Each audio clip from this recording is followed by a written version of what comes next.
We've been having some technical difficulties tonight.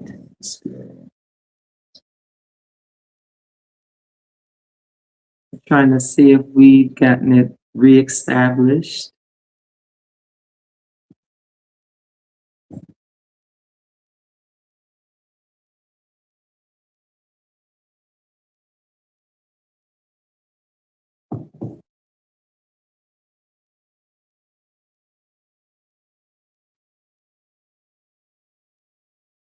All right, we're connected. For some reason, the live dropped. But look, we're back live tonight. We're just gonna wait a few minutes, okay, to see if anyone joined back in. And this will be a continuation.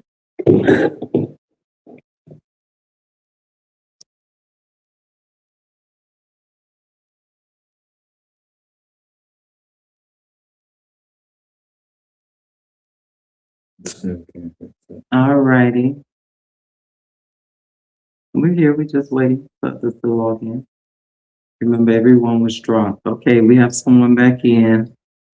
I'm so sorry. I don't know what's going on tonight, but we're back. I can share again.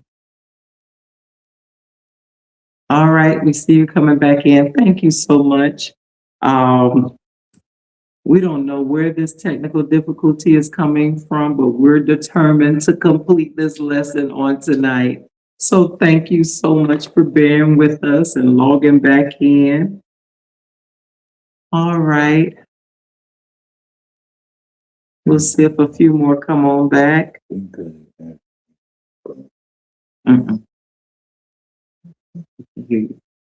All righty. Okay, we're coming in. Thank you so much. Hello.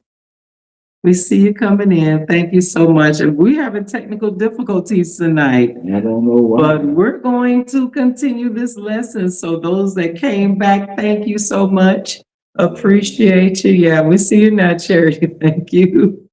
Yes. Oh, we're going to finish this lesson. Come on, compromise or compatibility.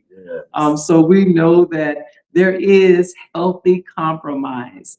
When we make sure that both voices are heard, no one feels diminished, and there is a mutual give and take. So we realize that there are warning signs.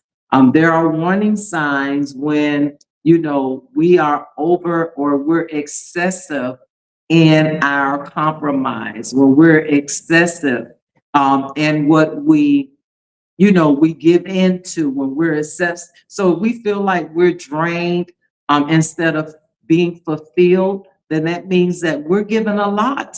We're compromising a lot. If we feel like we're unable to speak the truth, guess what? We are giving a lot. That is excessive compromise. When we try to justify behavior, once it's been questioned, look, we're overcompensating. So we have to make sure that we compromise. Yeah, we compromise. Yeah, sometimes we agree when we don't want to agree, or we do things we don't want to do because we're building a relationship. But we should not be led to feel like we're walking on eggshells, or we can't confront situations, or we, feel like we're being forced into something. A compromise means that, me giving in when I probably wouldn't give in, or me saying yes when I probably wouldn't say yes, or me doing it when I probably shouldn't do it. When we're compatible, a lot of things just begin to flow. A lot of things, or a lot of times, we don't have to be forced because it's something that we love doing together, something that we enjoy doing together. But if I never experienced it, I may compromise to say, let me try it because I might like it. So we've got to realize that, yes, we have standards, but we also have preferences, because Amos 3:3 says, can two walk together except they be agreed? Two people walking together without agreeing will not go in the same direction. So yes, I have preferences and that makes me flexible. That makes me flexible to give in or to want to do it. But I also have standards that, hey, no, now this is where I draw the line. I am completely not, because it's doing something or going against my beliefs, is going against my values. So yeah, that area I won't compromise in, but I can give and take over here. You see how that works? So it's a healthy balance, because yes, there are some things that I can be flexible in, and that's my preference, not because I'm being forced to do it, but I'm promoting harmony. I want to be unified. I want for us to work. I want to be where we can relate to one another. I want to, but then there's some things that is a hard no. No, I'm not doing that. No, I'm not going there. No, I don't agree with it. But guess what? I will compromise if it's not causing me to diminish my integrity. And a lot of times you have to, like I always tell my wife a lot of times, you got to find a way, if you don't agree to disagree. Mhm. So when we find those things that we don't agree on, you got to throw those things out and find out something that you do agree on Yes. to get to get the things done.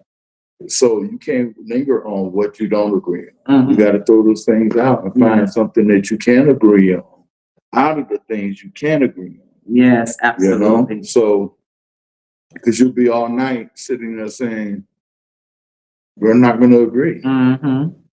And if you're not going to agree, you're just not going to agree. So Mhm. you got to find something. Okay, this is what I will bend on. Yes. This is what I will say we can do. And then you take that and you work from there. Mhm. And the other stuff, you throw it out. Yes. Because it's not going to happen either way. Nobody's bending. Nobody's saying that it's going to happen either way. So but some people keep hounding on that until Jesus Christ comes back. And they still be sitting there hounding on that. And you can't do that because you're just wasting time and you're wasting a lot of energy over something that's not going to happen. Yes, because you're going to have personality differences. We're going to have different personalities. I may be, low key. He may be hyper. I may be talkative. He may be not. So there's going to be personality differences. And guess what? Those are preferences I can bend. Like I already mentioned about the hobbies, we may have different or separate hobbies. So yeah, I can bend and try some things that I wouldn't normally try. I ain't jumping out no airplane, but hey, to what I can be flexible in, because there's some things you ain't gonna bend in. There's food, like he mentioned about the seafood. He won't eat seafood, but he'll go with me to seafood restaurants. So there's some things which are our preferences that we can bend, and we can adjust them without damaging our identity. So I'm adjusting it because I want us to be able to flow. I want us to have fun. I want us to walk in peace. I don't want to be where I always have my way, but because I am bending and willing to compromise, then that just promotes a greater unity between the two of us. Yeah, because a lot of times you bring up arguments, you bring up different things. And that's why I said a lot of times, too, we got to be careful about letting other things, other people get in the way of your relationships. Because a lot of times, sometimes just your personalities too. If you have other things and other people that's in the way, and sometimes you say, okay, are you with that person, or are you with the person that you're married to, or the person that you're in a relationship with? Which one is more important to you? Yes. Because that's the standards. I have standards now. That's stuff that's not going to bend. So as far as it comes to being respectful, then look, there's no compromising in that, because in a relationship, we have to respect one another. Of faith, are we serving the same God? Do we have the same goal in religion? Are we going to church? Are we going to serve the same God? So, with faith, that could be a hard no. Look, if you're not saved, if you don't love God, if you don't believe what I believe, that's a hard no. I'm not going to bend my standards, and I cannot compromise my values. I can't compromise my integrity. I can't compromise. So there's some things that, yes, we'll bend because we're flexible and it's a preference, but there's some things that we can't bend because it's our standards, it's who we are, and that's what we value out of life. So yeah, that's a no. Or that's okay, maybe we can work this out. So we have to define what is going to be a healthy relationship for us.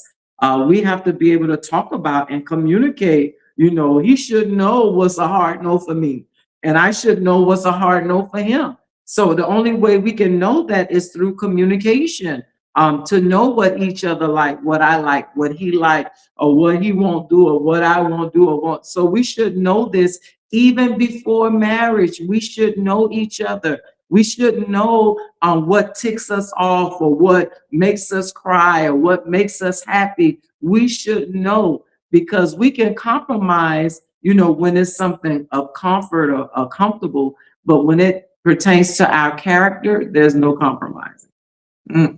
No compromising. And we have to know that, when we're in a relationship, that, we're not asking anybody to get out of their character and who they are in Christ, and change that in any manner or any way, because God has that say so first anyway. But we have to understand and be respectful enough to say, hey, there's other things too, that while we're married, that's why we're in this relationship with one another, that we have to change for each other in our relationship, in our marriage. And it may be things that you may not see that the other person sees. And it may be something that person see that you may not see. Right. So sometimes it's good. That's why it's a give and take. And that's why you have to be able to talk and really get those things out in the open. Because if you think about it, if y'all unequally yoked, how are you going to get those things out? Like you said, I see you, Sharifa, definitely a hard no if we don't share the same faith. Yeah. Because you have to be aligned. The scriptures say don't be unequally yoked. That means don't team up with unbelievers, because compatibility is shared values and mutual growth. So when it comes to the area of religion, how are you going to grow together if you don't have the same values? How are you going to grow? How are you going to walk together? How are you going to serve God together, go to church together, if you have different beliefs? So it's important that we're talking about religion while we're dating or while we're courting. If we have to make sure, because if we're forced to do something we don't want to do, then there will always be constant tension in our relationship, always be frustration in our relationship. So we've got to make sure, hey, this person is what I'm looking for, who I'm looking for, have the same values, have the same beliefs. Yeah, sometimes there are going to be disagreements. You're in a relationship, you're two different people coming together as one, and now you're trying to compromise on certain areas where you're feeling that there's a preference, or yes, you have a choice where you can be flexible, but you want natural alignment. So you have that areas where you're compatible and you can just flow. You just want to flow. You don't have to force it.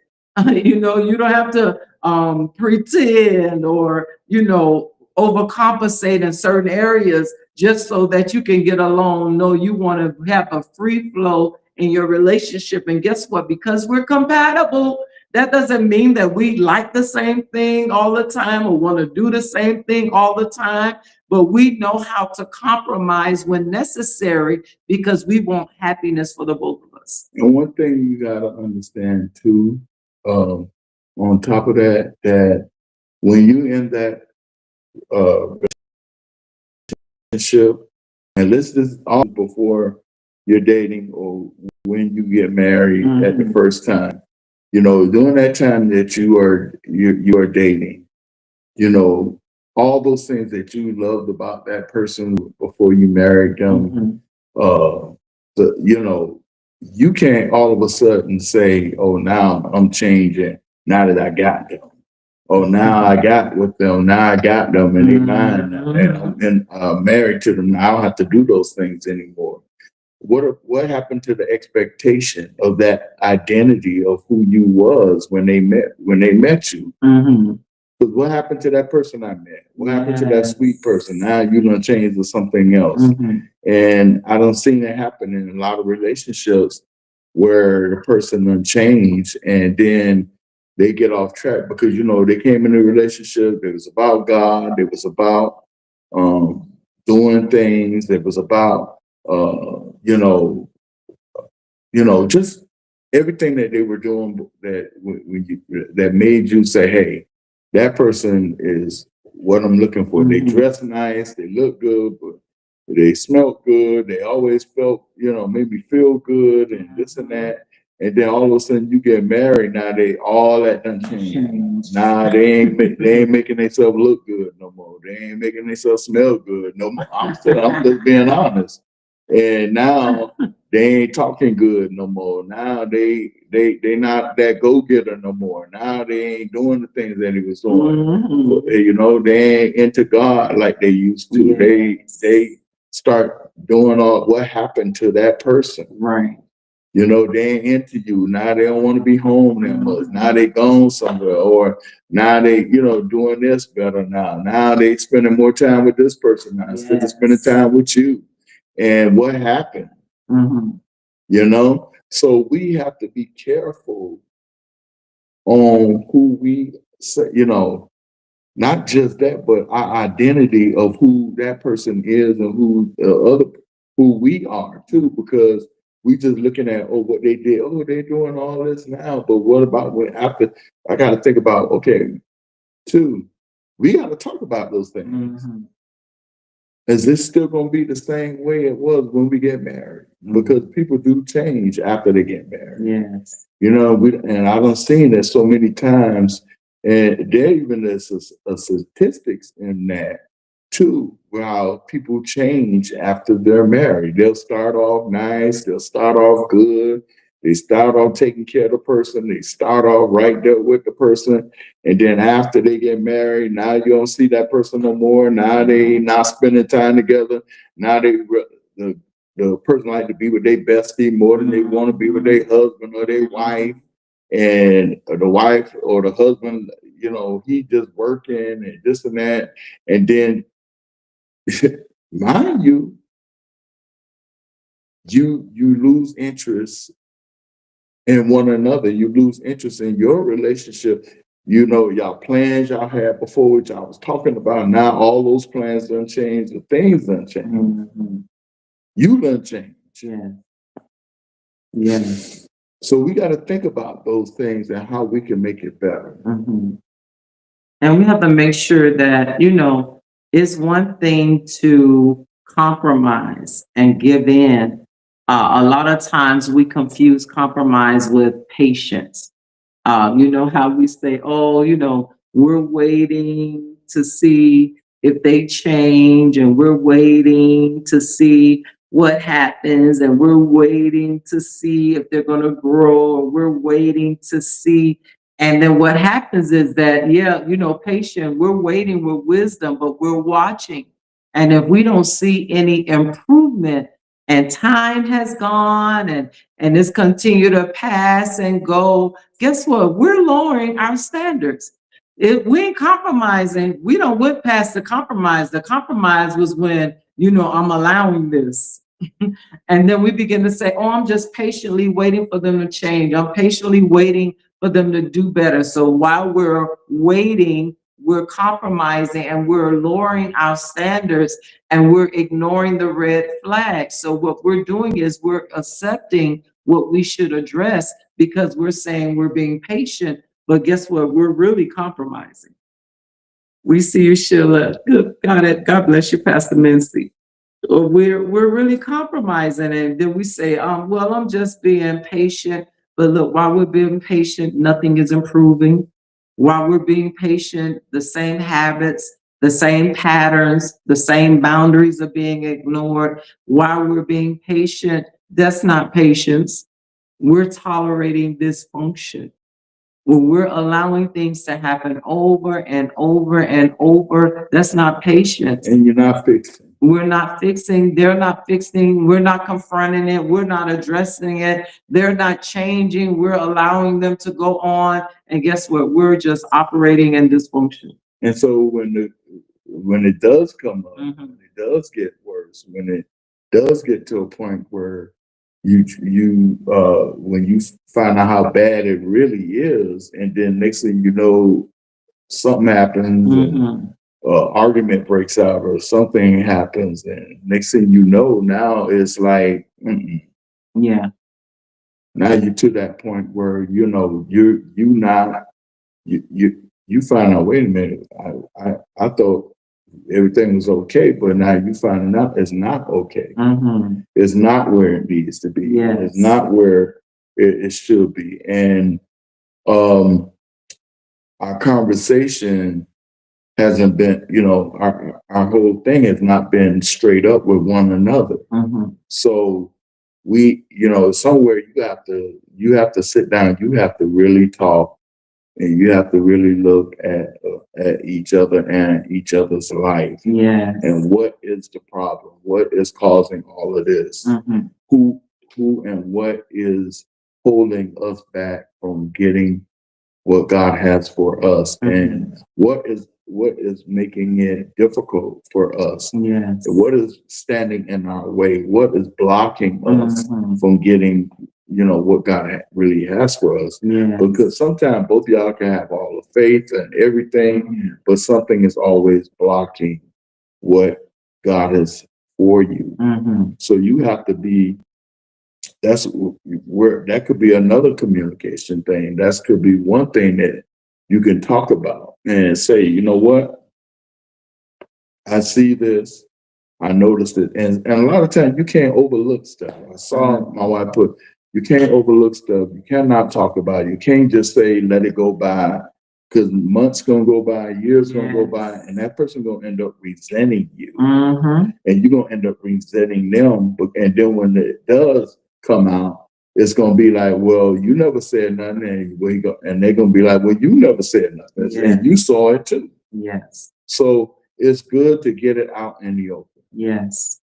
It's good to get it straight, And sometimes the worst of it come out when you talking about getting married, Mhm. and you go to counseling to get married, to get ready to get married, and then everything comes out. Yes.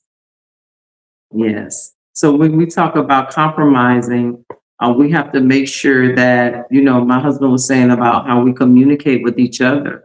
We have to be able to identify what are our non-negotiables. That's what we spoke about earlier, and be able to have honest conversations. There might be conversations that we don't want to hear, or, we've been skimming over, or we've been trying to avoid, or, we just don't want to talk about it. But we have to talk about it in order to set healthy boundaries. We have to talk about it to know what is on the mind of the other person. Yeah, we know we have discernment. We know God reveals things, but when we openly communicate, then we're able to pray and seek clarity through prayer about the situation. We're open with each other. We're talking. And we're going forth before God. And as God begins to reveal, we're not ignoring what He's revealing, but we want to make sure that, we're at an area where we can, we're trying to become compatible. We're trying to be able to be relatable to one another. We want to not always be in a state of compromise, but at some point, be able to flow in peace because we're now compatible in the relationship that we built together. So look, we're going to get ready to close out this broadcast because we're going to be back here next week. Yes. We said first and third Thursday, not realizing that there was a fifth Thursday in this month. So we came forth and we're going to, hold our ground. We'll be back next week. And, we begin to talk about compromise or compatibility. And next week, we're going to talk about rebuilding after compromise. What do we do once we've compromised in order to build on a firm foundation? So we thank you so much for joining us on tonight. Look, we had some technical difficulties. Don't know where this came from, but thank God for you all that were able to log back in to join part 2 of this series on tonight. So if you feel like this blessed you and you feel that it will bless others, please share this broadcast. You can follow us on Unified Love Couples Ministry. We do also have other broadcasts on YouTube on our channel. Don't forget to go there, like, and subscribe. And we're here every first and third Thursday of the month. So please make sure that you come back in. Look, Patricia, I see you. She said, yay, we're going to be back next week. Yes, we are. Thank you so much for your love and support. You always got us. And we thank you and we appreciate you so much for being here, for just trusting the advice that we're able to give, our experiences that we're able to share. That we're transparent and we're real. This is Real Talk with the Reeses. So join us next week at 8 p.m. and we'll be back. So thank you so much for your likes, your hearts. Look, on Amazon.com, we have our books, The Love Cure, like it's in landscape mode. The Love Cure for Relationships and Marriage. So go to Amazon.com. If you're not married yet, it'll teach you how to look for the qualities in the spouse that you need. If you're in marriages and you're having difficulty, we also cover that in our book. We have a communication builder book, workbook for the couples. And you don't have to buy 2 books for the workbook. Buy one because you're working from the same book on how to build your communication. So there are different skills there, activities that you can do together as a couple. And remember, if you are single, yes, wait, and know that this is the one that God has for you. So again, thank you so much for being with us and stay tuned because we'll be back on next week. God bless you. We love you and thank you for joining us on